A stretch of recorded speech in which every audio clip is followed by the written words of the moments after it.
the first two Ghostbusters loom so large.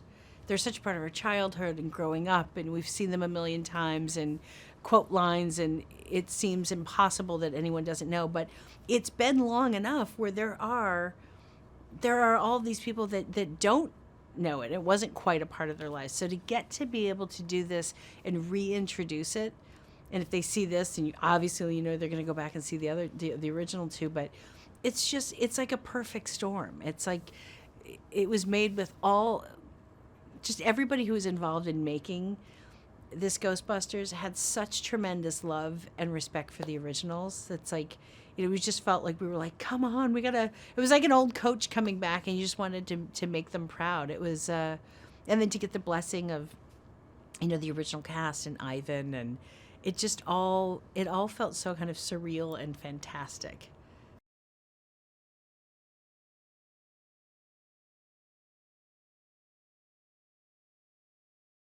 The reason and I think everybody loves Ghostbusters.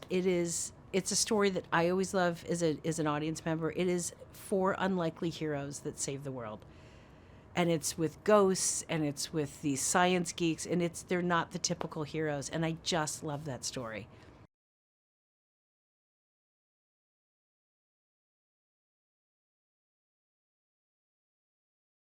I think it's what Paul Feig does so incredibly well. He does it every time. He puts together a group that all the individuals stand on their own.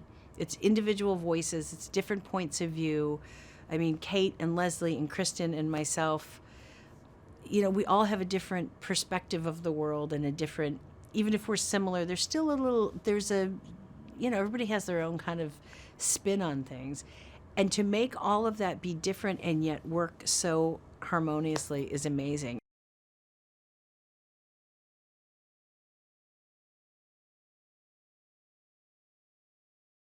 I truly think Kristen Wiig is not only one of the kindest human beings, she is really, truly, maybe hands down the funniest creature I know. Like, there may be aliens out there that can give her a run for her money, but like, truly, and it's just how she sees the world. There's like nothing she can do about it. She's just unbelievably funny.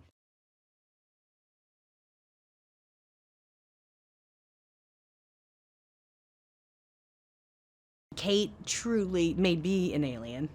Kate, if I found out Kate was not from this planet, I'd be like, oh, that makes so much sense.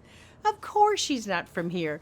And I wouldn't change anything. She just has such a strange take on everything. And she's quiet and she's very smart. And she'll be the one at the end of a very long discussion to just go, wait, are we talking about? And she will say something so bonkers, but then also completely on point, and it's like she's wrapped up the whole thing.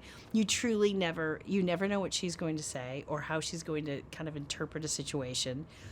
But yeah, I mean, for as funny and bombastic as she is on camera, like her and Kristen are both rather shy.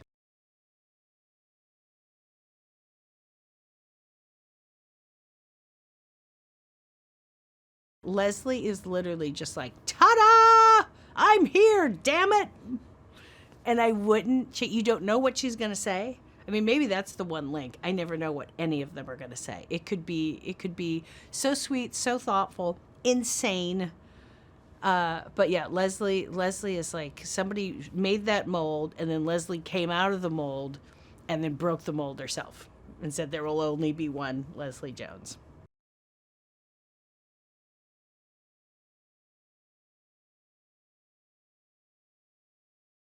This is what everybody had said, which I now find to be bizarre since I've experienced it firsthand. Everybody's talked about Chris Hemsworth. They said, oh, he's great. You're going to love him. You're going to love him. He's so nice. He's such a good guy. He's such a great guy. Blah, blah, blah, blah. Everybody. Like, not a, that's the general consensus. They're like, oh, he's got kids and a family. He's so great and blah, blah, blah.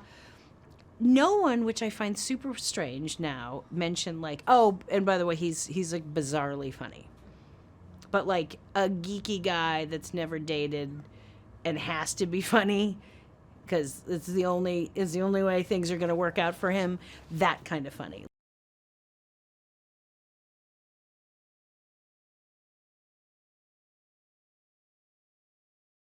That was the most surprising and fun stuff to shoot because you didn't know what he was going to say. He was improvising crazy stuff and it all made sense and he didn't push it, and we were just, there's so much footage of all of us like completely losing our minds during that interview scene. It was just, if that's a day at work, then I'm, I realize how lucky I'm in that's my day job.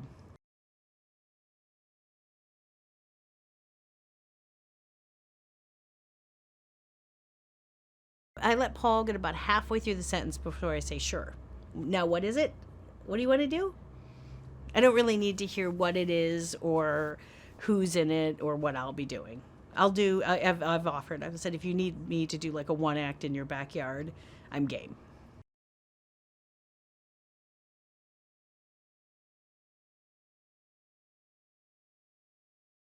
Paul's style is, it's joyful. I mean, I think you feel that. I think you feel it in his movies. I think that's why people leave Paul's movies and they've laughed and cried and forgot all their. I mean, he has a joy for what he does, and he shoves it through that screen. He gets it through the camera. He gets it onto the screen, and it makes people happy. And my God, I mean, what an amazing thing to be able to do. Not to mention, he also has an incredible aesthetic, a great pacing and storytelling ability. He's incredibly smart, and just really funny. I mean, it's so many things that you have to have the balance. Like the fact that his Paul's funny doesn't win over his storytelling, or that his aesthetic never kind of tramples on the comedy. It's like he's such a incredibly well balanced, skilled finesse director. I'm never not surprised, even though I know it. I know it's going to be great. I trust him completely, and yet he always kind of goes above and beyond it, and I'm always surprised by how good it is. Always.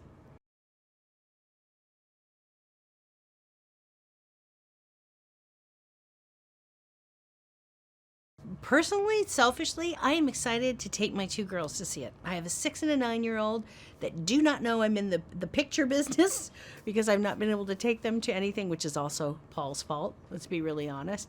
The swearing is all Paul. I am so excited because they love the original. Love, love, love, love, love the original.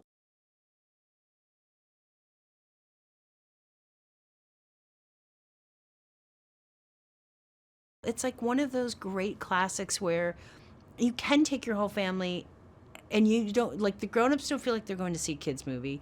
A date, like, you can go for a date and watch it. A bunch of 20-year-olds can go that. A bunch of 40-year-olds. It is that perfect thing. I feel like it's what movies always used to be, where you didn't have to pick a side. You just made a funny movie. You made a good movie that works for everybody. And I think when you can do that, and Paul has done that, I think that's just awesome.